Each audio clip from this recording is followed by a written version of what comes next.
오늘 우리에게 주신 하나님 말씀은 마가복음 2장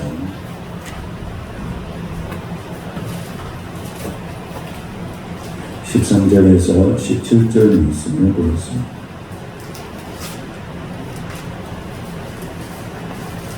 마가복음 2장 13절에서 17절 함께 이 말씀을 같이 읽어보겠습니다. 예수께서 다시 바닷가에 나가시매 큰 무리가 나왔거늘 예수께서 그들을 가르치시니라. 또 지나가시다가 알페의 아들 레위가 세간에 앉아 있는 것을 보시고 그에게 이르시되 나를 따르라 하시니 일어나 따르니라. 그의 집에 앉아 잡수실 때에 많은 세리와 죄인들이 예수와 그의 제자들과 함께 앉았으니 이는 그러한 마음이 있어서 예수를 따름이러라.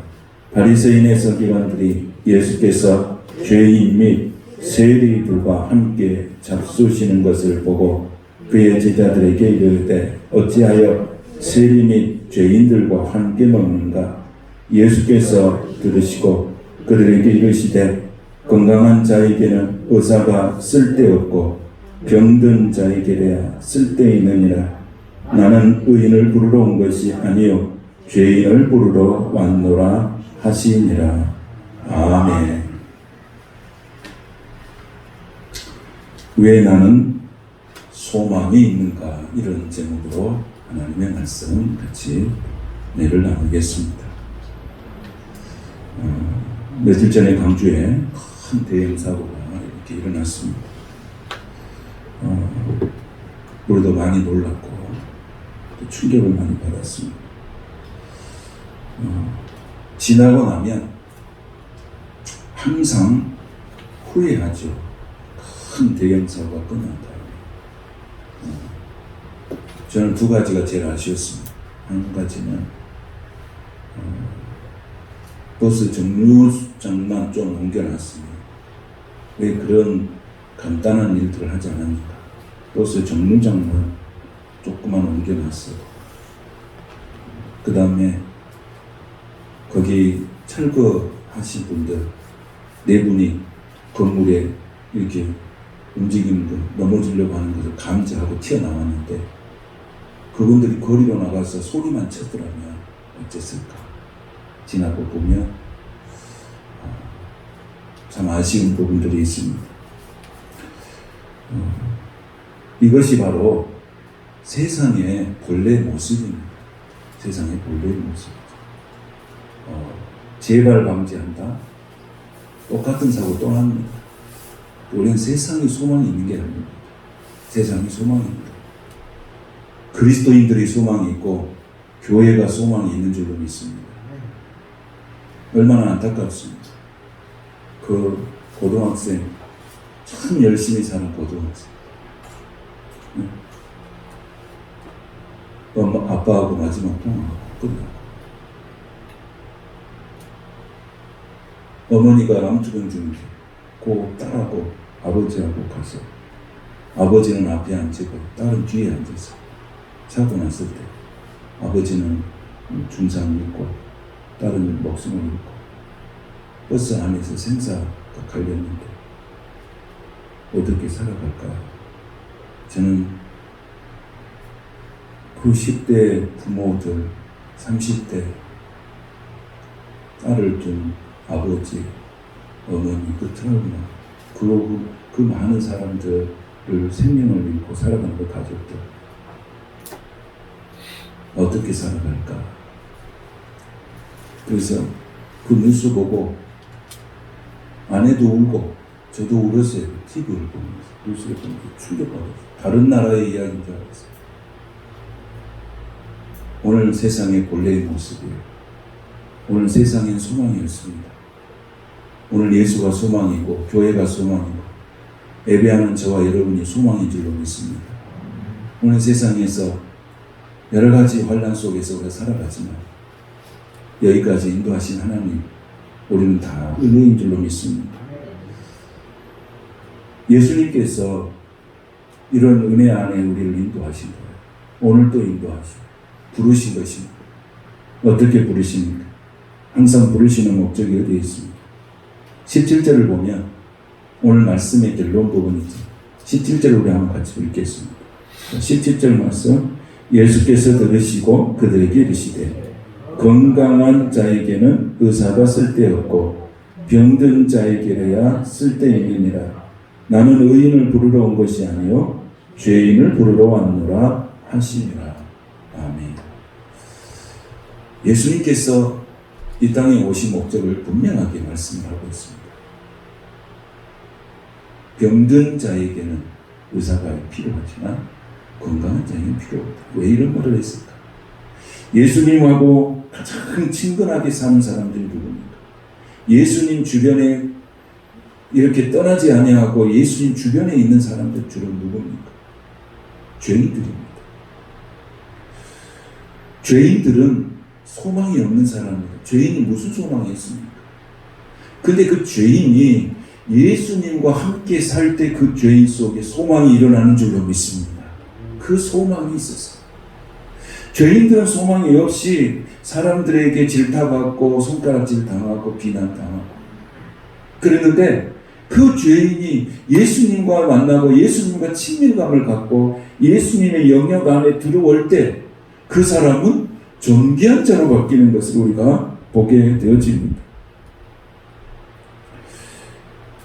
여러분, 병원 중에서 정말 좋은 병원 어떤 병원이 좋은 병원입니까? 우리가 가는 좋은 병원이라고 하는 것은 어떤 병원입니까? 정말로 이 깊은 병이 들어서 힘들고 어려운 그런 환자들이 모여 있는 곳이 좋은 병원입니다. 그래서 우리가 서울로 어떤 병이 있어서 올라가면 그 서울에는 정말로 어려운 환자들이 많이 모여 있는 곳이 그런 병원이 서울에 있는 좋은 병원입니다. 그래서 거기는 가면 각색의 많은 환자들이 그 병원에 있는 것을 우리가 보게 됩니다. 그 병원을 우리는 좋은 병원이라고 말합니다. 좋은 교회는 어떤 교회일까요? 좋은 교회는 어떤 교회일까요? 좋은 교회는 상처받고 힘없고 가난하고 소외받고 병들고 지치고 고단한 사람들이 모여있는 곳이 그게 좋은 교회예요. 거기서 힘을 얻고 거기서 말씀을 듣고 거기서 회복을 얻고 거기서 치유를 얻고 거기서 예배하고 한 공동체로 살아가고 즐거울 때 같이 즐거워하고 울 때 같이 울어가는 그런 공동체, 그것이 바로 제일 좋은 교회인 줄로 믿습니다. 그게 좋은 교회예요. 우리 교회가 정말로 상처받고 치유받고 고통받고 힘없고 지친 소외라는 모든 영혼들이 모여서 하나의 공동체를 이뤄가는 그런 좋은 교회가 되어질 수 있기를 주님의 이름으로 축복합니다. 그래서 오늘 예수님이 뭐라고 했어요? 건강한 자에게는 의사가 쓸데없다 하고 있어요. 그러나 병든 자에게는 쓸데있는, 예수님이 오신 것은 의인을 부르러 온 것이 아니고 죄인을 부르러 왔노라고 말씀하십니다. 그러니까 뭡니까? 아무 소망, 세상에서 아무 소망이 없죠.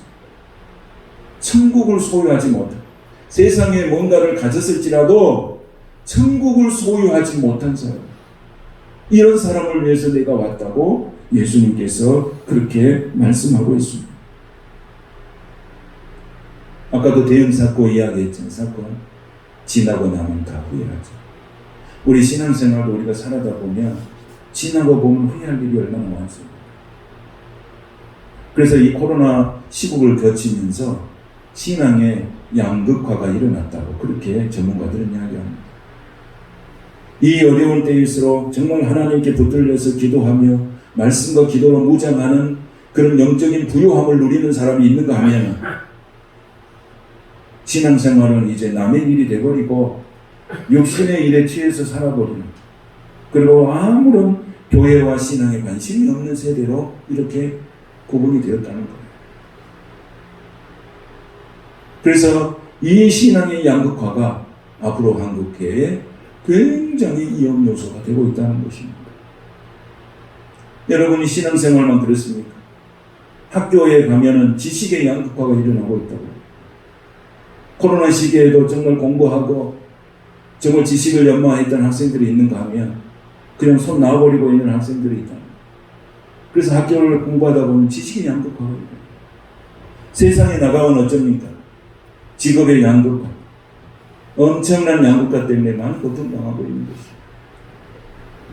그런데 오늘 예수님 안에서 우리가 살아가는 것은 그런 세상의 가치를 가지고 우리가 세상을 보는 것이 아니고 하나님의 가치와 하나님의 눈으로 세상을 보는 하나님의 가치로 우리가 이 상황을 풀어나가는 그런 믿음의 눈들이 오늘 저와 여러분에게 열려지시기를 축복합니다. 이건 현실이에요. 현실이잖아요. 우리는 그 현실을 부정하고 살 수는 없어요. 그러나 그 현실을 어떻게 우리가 극복하면서 살아가느냐가 오늘 그리스도인들이 살아갈 수 있는 그것이 힘이 되고 문제를 해결할 수 있는 방법이 되는 줄로 믿습니다. 오늘 좋은 교회, 지치고 고단한 사람이 모여있는 곳이 좋은 교회, 좋은 병원, 정말로 심하게 있는 병을 앓고 있는 사람들 모여있는 곳이 좋은 병원입니다. 오늘 우리가 예수님은 어떤 병원의 의사냐? 좋은 병원의 의사예요. 예수님은 병든 자를 위해서 오셨고 죄인을 위해서 오셨어요. 예수님은 좋은 병원을 이야기하시고 좋은 교회를 이야기하시는 거예요. 좋은 병원은 어떤 병원이에요? 좋은 병원은 정말로 심한 병이 걸려있는 사람들이 모여있는 거예요. 그래서 예수님은 좋은 의사로 오신 거예요. 또 예수님은 좋은 교회를 만들기 원했어요. 그 좋은 교회가 어떤 교회예요? 죄인들이 모여있는 곳이에요. 그리고 거기에 예수님은 정말로 랍비로서, 선생님으로서, 구원자로서 거기에 세워져 가고 있는 것을 보게 되었습니다. 오늘 14절 말씀을 우리 다시 돌아가서 읽겠습니다. 자, 14절 말씀 한번 보겠습니다. 같이. 또 지나가시다가 알페의 아들 레이가 세간에 앉아있는 것을 보시고 그에게 이르시되 나를 따르라 하시니 일어나 따르니라. 아멘. 자, 여기 보면 레이라고 말씀 이름이 등장하죠. 이 레이는 우리가 말하는 레이 지파의 그 레이가 아니고 사람 이름의 레이예요. 그런데 이 레이가 어디에 앉아 있습니까? 세간에 앉아 있다. 그럼 세간에 앉아 있다는 사람은 이 레이는 어떤 사람입니까? 세리라고 하는 것입니다. 우리가 잘 아는 삭개오 이런 세리 있잖아요. 그런데 그 세리가 앉아 있다는 것입니다. 이 앉아 있는 것은 왜 앉아 있느냐면 감독하고 주의하고 통제하고 결제하기 위해서 앉아 있는 거예요.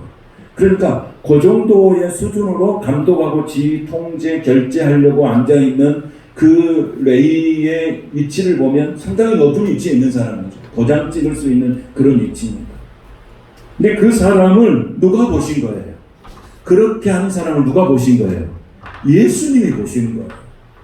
그런데 이 당시의 세리는 어떤 사람들이냐면 사람들에게 혐오의 대상이었어요. 이 사람들은 세금을 걷어서 로마 정부에도 바치지만은 자기가 그 세금을 착복하는 것이 너무너무 많았어요. 피를 빨아먹는다고 했어요. 그래서 거물이라는 표현까지 썼어요. 사람에게 혐오하는 대상이 바로 세리라는 직업을 갖는 사람들이었어요. 우리나라도 일제시대 때 어떻게 했겠어요? 그리고 70년대에 오면서 이 세무 공무원도 그렇게 인기 없었잖아요. 지금은 어쩐지 모르겠어요. 그런데 이 세리를 예수님께서 유심히 보는 거예요. 많은 사람들은 그 세리를 혐오의 대상으로 보는 거예요. 그리고 그 사람은 도대체 사람의 사람으로 보지 않는 거예요. 그런데 예수님은 그 사람을 유심히 보고 있는 거예요. 여러분, 예수님이 뭔가를 보고 있다고 하는 것은 그 모습 속에는 뭔가의 목적을 가지고 예수님을 보시는 거예요. 오늘 예수님께서도 성령께서도 오늘도 우리는 예배하는 이 모습을 우리 성령께서도 보고 계시는 줄로 믿습니다. 그런데 보고 계시는 것은 그냥 보는 게 아니고 목적을 가지고 보시는 거예요. 내가 어떤 은혜를 줄까? 내가 어떤 축복을 줄까? 목적을 가지고 반드시 예수님을 보십니다. 그런데 이 세리를 보시고 예수님께서 뭐라고 말씀하십니까? 세리를 보시고 뭐라고 하세요? 보시고 그에게 이르시되 그리고 나를 따르라 하시니 일어나 따르니라 그랬습니다. 자, 예수님은 세리 레위를 바라보면서 나를 따르라 그랬어요. 그랬더니 세리가 뭐예요? 일어나 따랐다고 그랬습니다. 이것은 보통 사건이 아닙니다. 세리라고 하는 직업 자체가 혐오하고 그 당시에 많은 사람들에게 기피하고 혐오하는 그런 대상이었는데 예수님께서 가셔서 나를 따르라고 하시니까 일어나 나를 따랐다고 하는 것 자체가 굉장한 놀라운 사건이죠. 그런데 이 세리가 예수님을 따를 때에 어디에 앉아있다고 했습니까? 어디에 앉아있어요? 세관에 앉아있어요. 뭐 하고 있는 거예요 지금? 업무 중이잖아요. 업무 중이잖아요. 업무 중에도 불구하고 예수님께서 따르라고 그러니까 그냥 일어나서 따른 거예요. 예수님을 따르는 사람들의 아주 공통적인 거예요. 자, 베드로가 그 예수님 따를 때도 어떻게 했습니까? 뭘 버리고? 생업 중에 있었잖아요. 고기 잡는 순간에 있었잖아요. 근데 그걸 버리고 어떻게 했어요? 예수님을 따랐다고 했어요. 그때 당시 그 고기 잡는 어부들의 수준이, 경제적 수준이 상당했다고 했잖아요. 예? 가족, 직원들을, 우리로 말하면 직원을 정도를 줄 수 있을 정도로의 어업을 할 사람들이니까 굉장한 부유장. 그런데 그 사람들이 어떻게 해요? 그걸 내려놓고 예수님을 따랐다. 오늘 레위도 자기가 세관에 앉아서 이 일을 하다가 예수님께서 나를 따르라고 하니까 곧바로 따르는 거예요. 순종이라고 하는 것은 생각하고 있으면 안 되고, 순종은 내가 성령께서 내게 감동을 줄 때 바로 행동했을 때 열매가 있는 줄로 믿습니다. 그래서 지난주에 말씀하셨죠. 성령께서 생각을 주면 그걸 어떻게 하라고? 오랫동안 간직한 것이 아니고 즉시 행동할 때 열매가 있다는 거예요. 예수님에게 정말로 축복받고 승리하고 영광을 누렸던 그런 많은 사람들은 순종하라고 할 때 오랫동안 머릿속에서 계산하지 않았어요. 그들은 믿음으로 그냥 갔어요. 믿음이라는 것은 절대로 계산하지 않는 거예요. 자꾸 계산하면 절대 순종할 수 없습니다. 상황을 생각하면 절대 순종할 수 없습니다. 환경을 생각하면 절대 순종할 수 없습니다. 그런데 믿음으로 했더니 하나님의 역사가 일어나게 되는 거예요. 그렇다면 이 레위라고 하는 사람이 이제 하반절에 가서 설명하겠지만은 레위라는 사람이 앞으로 어떻게 됩니까? 굉장히 중요한 사람이 되죠. 세관에 앉아있는 사람, 사람에게 질시하고 혐오의 대상이 됐던 그 세관에 앉아있던 세리 레위가 앞으로 어떻게 인생을 살아가게 되는가? 극적인 드라마가 이 속에 들어가 있는 것입니다. 오늘도 하나님께서 우리를 극적인 드라마의 한 주인공으로 세워주시기를 주님의 이름으로 축복합니다. 그런데 이 세리가 이제 예수님을 따라 나섰습니다. 그런데 하나님은 특별한 목적을 가지고 예수님께서 그를 부르시죠. 우리가 베드로를 만났을 때 예수님께서 베드로에게 뭐라고 했습니까? 시몬아, 네가 장차 뭐가 될 것이다? 개화가 될 것이다. 개화의 뜻이 뭡니까? 반석이라고 하는 뜻이에요. 그러니까 예수님은 부르실 때 그냥 부르신 것이 아니고 비전을 갖고 부르시는 거예요. 비전, 꿈을 갖고 부르시는 거예요. 오늘 성령께서 여러분의 모든 심령과 가정과 일터와 자녀들의 꿈을 주시고 부르신 것을 확신하시길 바랍니다. 그러니까 예수님은 세관 레위로서 예수를 부르신 게 아니에요. 예수님은 시몬을 부를 때 시몬 그 자체로 부르신 것이 아니고 앞으로 이 시몬을 어떻게 쓸 것이다. 개바로 쓸 것이다. 반석으로 쓸 것이다. 비전을 가지고 꿈을 가지고 부르시는 거예요. 그래서 예수 안에 들어오면 항상 사람은 뭘 갖고 있습니까? 꿈을 갖고 있어요. 내일에 대한 꿈을 갖고 항상 살아가는 거예요. 예수님은 오늘 죄와 허물로 죽었던 나를 부르시지만 아무 가치 없게 느껴지는 내가 예수님 안에 들어오면서 가치 있는 인생으로 바뀌어지는 거예요. 이해가 되시면 아멘. 나는 정말 쓸모없는가? 내가 뭐하러 어디에 쓸만한 사람인가? 이런 거 고민하잖아요. 근데 예수님 안에 들어오면 우리가 그거 걱정할 것이 없어요. 왜? 예수님은 이미 나를 부르실 때에 시몬이라고 불렀지만은 시몬으로서 인생을 살게 하신 것이 아니고 게바로서 인생을 살게 하시는 거예요. 미리 말씀드리면 이 레이라고 하는 사람을 예수님께서 부르셨잖아요. 그러면 너는 세리 레이라고 하는 인생으로 인생을 살다 끝난 사람이 아니고 앞으로 누구로 살 거냐면 제자 마태로 살 것이라고 하는 걸 부르시는 거예요. 아멘. 얼마나 극적 반전입니까?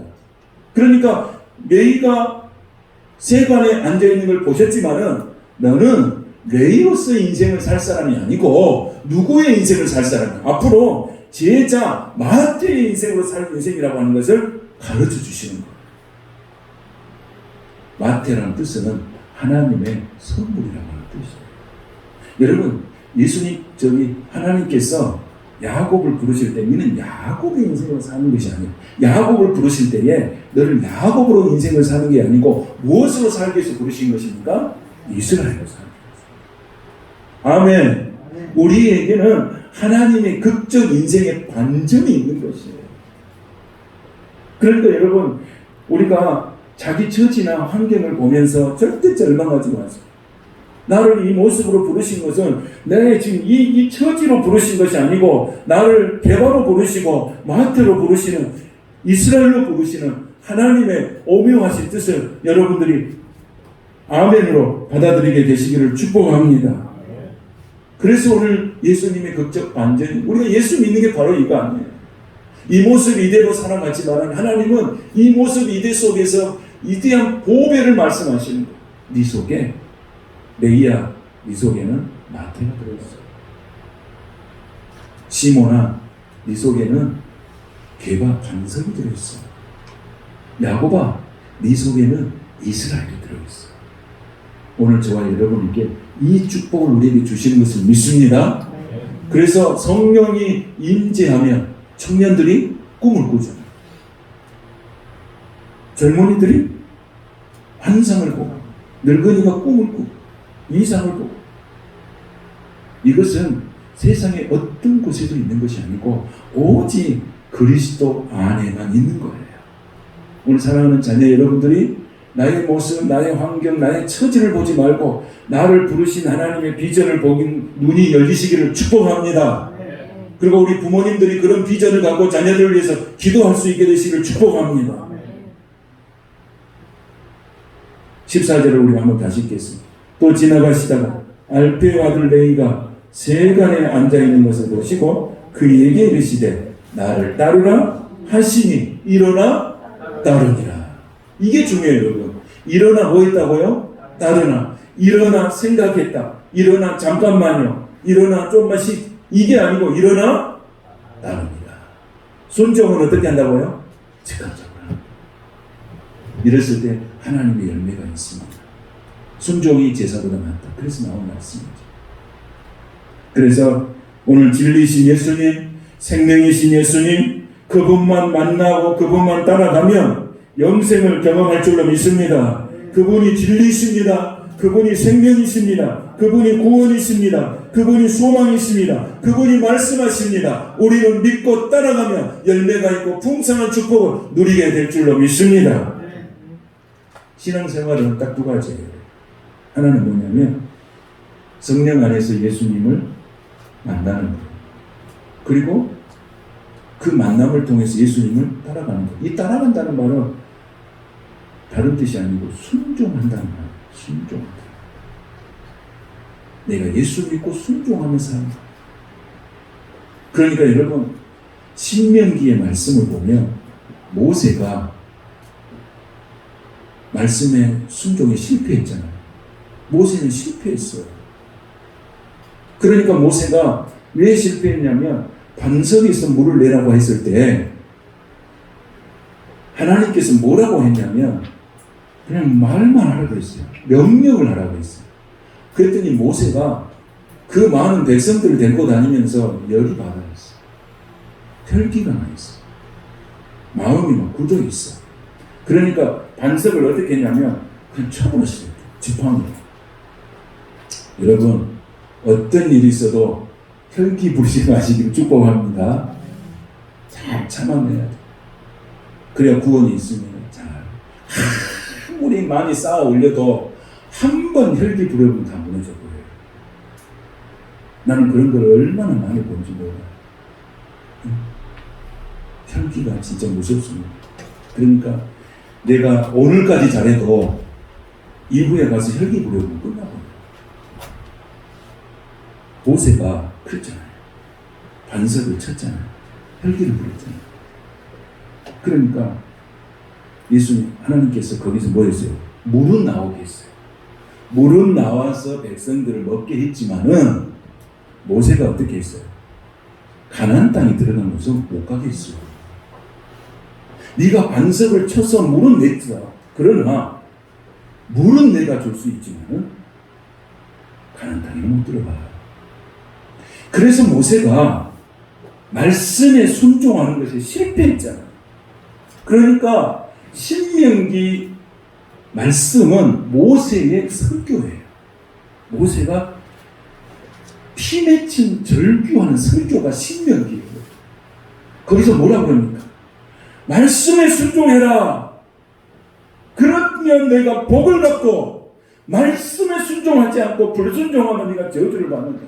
나는 말씀에 순종해서 가나안 땅에 들어가는 줄 수 없는 이런 불행한 인생을 살고 있다.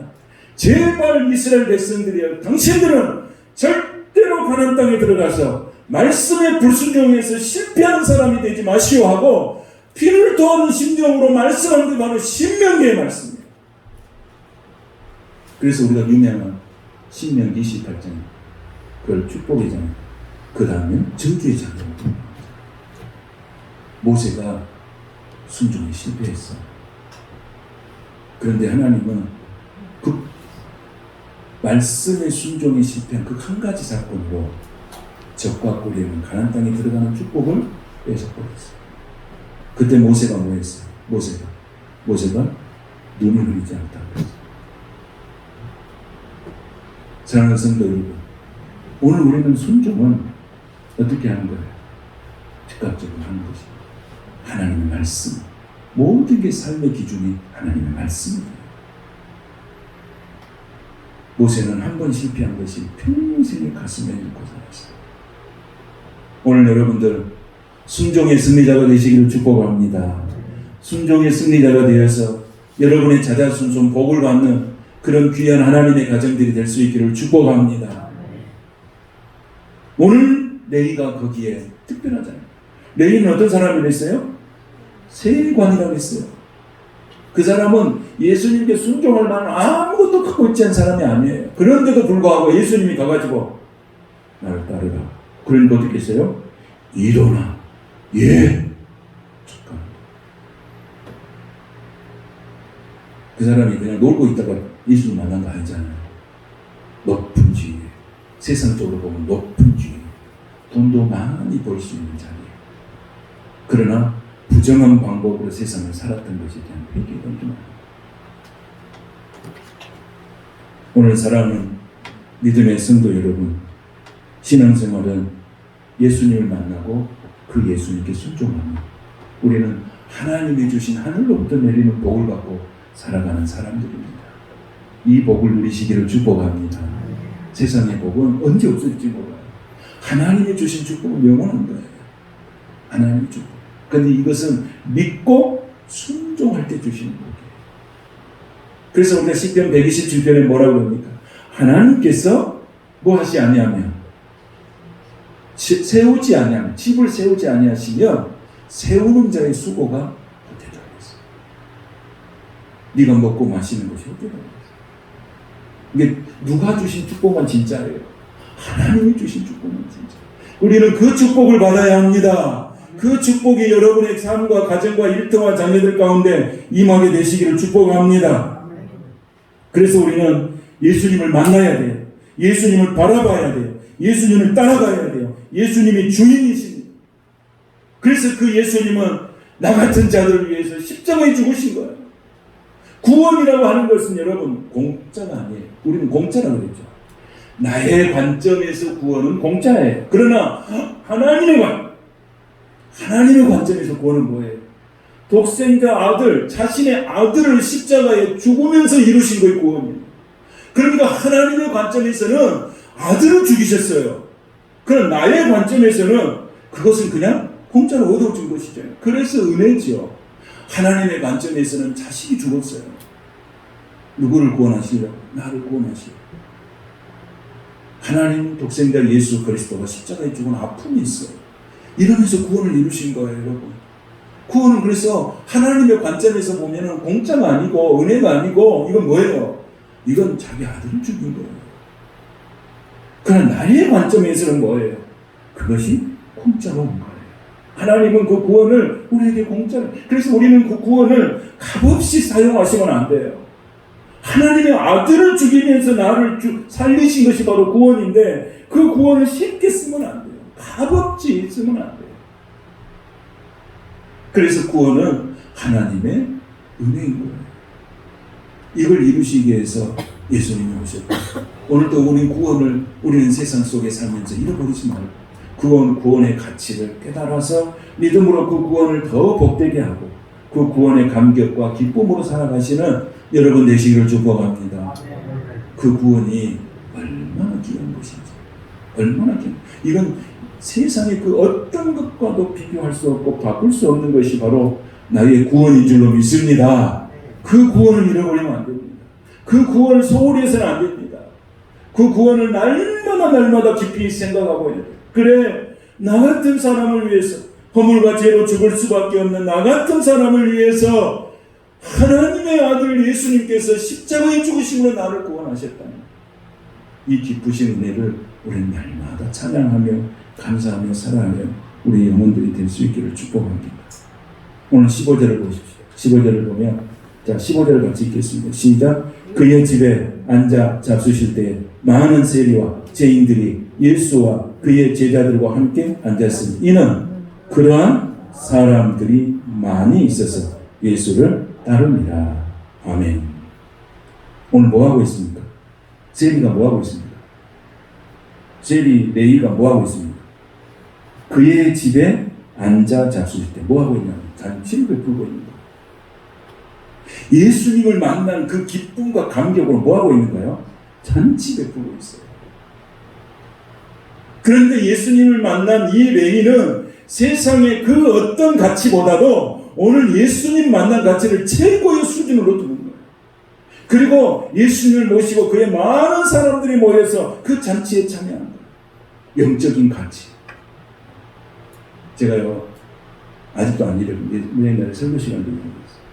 전에 있던 교회에서 세례를 받았는데, 세례 받으신 분이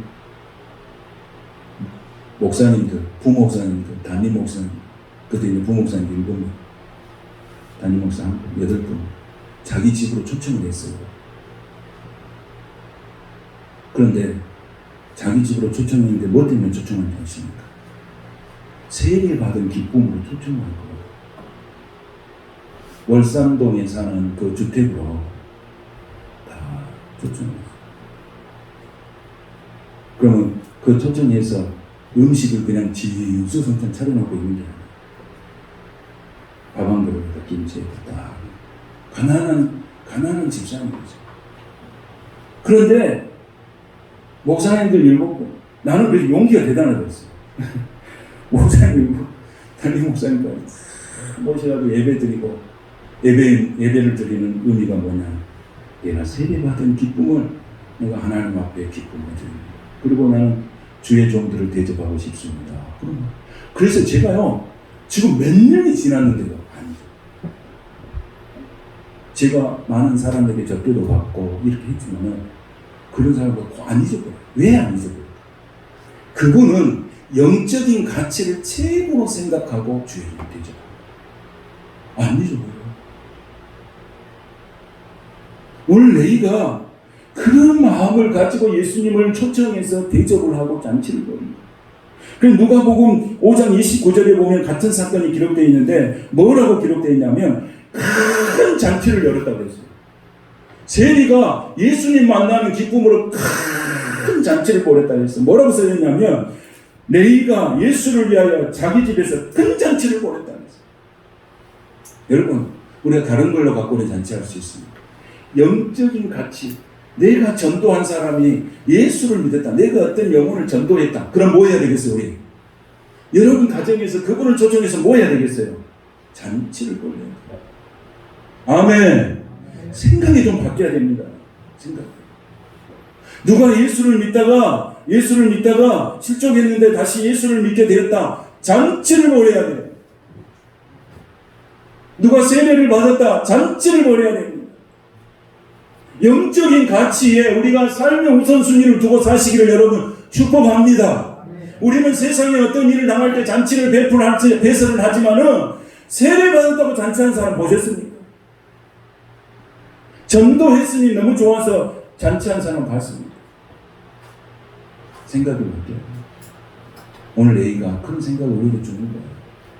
여러분, 영적인 가치에 우선을 두고 잔치를 배설하는 여러분 되시기를 축복합니다. 내가 어떤 상황에서 우리 자녀가 예수를 안 믿다가 너무 잘 믿어요. 잔치해야 됩니다. 내가 죽어있는 신앙이 살았습니다. 잔치를 벌여야 됩니다.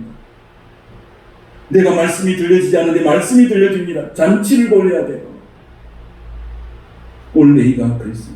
예수님이 너무 흡족하고 그 주변에 많은 사람들이 예수님에게로 온 것이고 예수님은 그런 사람들을 안아주시고 끌어주시고 그동안 살아왔던 그 손가락질을 받았던 그 마음을 상처를 만져주시고 치료해 주시는 예수님의 모습을 우리가 보게 되어집니다.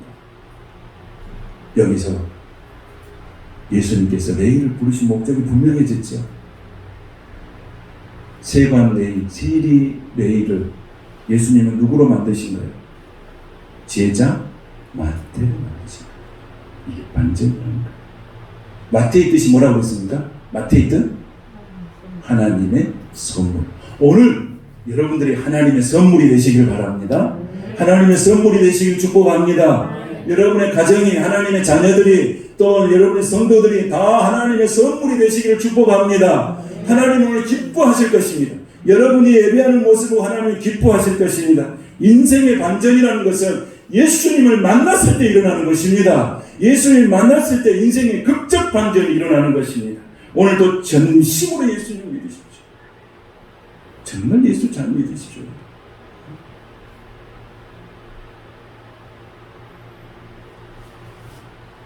(17절) 같이 읽겠습니다. 예수께서 들으시고 그들에게 이르시되 건강한 자에게는 의사가 쓸데없고 병든 자에게 쓸데있느니 나는 의인을 본 것이 아니라 죄인을 부르러 왔노라 하십니다. 바리새인들이 제대로 하나님 말씀만 알고 제대로 살지도 못한데 세리한테 항상 뭐라고 그러냐면 죄인이라는 거예요. 저런 사람들하고 어떻게 밥을 먹습니까? 저런 사람들은 어떻게 대화를 나눕니까? 저런 사람은 어떻게 같이 있습니까? 자꾸 정죄하는 거예요, 바리새인들. 그 예수님이 뭐라고 했어요? 나는 그를 위해서 온 게 아니고 이 사람을 위해서 왔다는 거예요. 나는 의인을 부르러 온 것이 아니다. 나는 죄인을 부르러 왔다. 너희들이 죄인 하고 나귀를 지켰던 이 레위 같은 사람을 위해서 내가 왔다. 나는 너같이 큰 소리 친 사람을 위해서 오지 않았다. 의사는 병든 자에게 쓸모있지 건강한 자에게 쓸데없다. 나는 이런 레이처럼 소망 없이 살아가는 이런 사람들을 위해서 내가 왔다. 내가 이런 죄인들을 위해서 내가 왔다. 예수님께서 분명하게 말씀하십니다. 여러분, 예수님은 세상에서 똑똑하고 잘나서 하나님이 없다고 하는 사람들이 온 게 아니고 우리처럼 연약하고 부족하지만 주의 은혜가 아니면 살아갈 수 없습니다라고 고백하는 저와 여러분을 위해서 예수님 오신 줄로 믿습니다. 그 예수님을 찬양하십시다. 그 예수님께 소망이 있습니다. 그 예수님에게 능력이 있습니다. 그 예수님은 다른 사람이 나를 어찌하든지 예수님은 평생 나의 편이 되시는 줄로 믿습니다. 그래서 소망이 있습니다. 그래서 믿음과 소망과 사랑이 우리의 재산이 되어야 되는 것입니다. 아멘. 세상 사람들은 이렇게 해도 예수님은 언제나 내 편이세요. 이게 소망이에요. 오늘도 예수님 바라보고 그 소망을 갖고 힘을 얻고 자존감에 회복되어서 하나님이 나의 아버지 되심을 믿고 세상에 나가서 당당하게 승리하시는 사랑하는 성도 여러분 되시기를 주님의 이름으로 축복합니다. 걸어가신 하나님 감사합니다. 오늘 우리가 성경 안에서 보지 못한 것을 보게 하여 주시옵소서. 듣지 못한 것을 듣게 하여 주시옵소서. 안 되는 일도 하나님이 되게 하시며 되는 줄로 믿습니다. 예수님의 눈을 갖고 나를 보고 교회를 보고 세상을 보고 자녀들을 보고 그런 눈을 가지고 비전을 볼 수 있는 아름다운 성도들이 되게 하옵소서. 예수님의 이름으로 축복하며 기도하옵나이다. 아멘. 찬송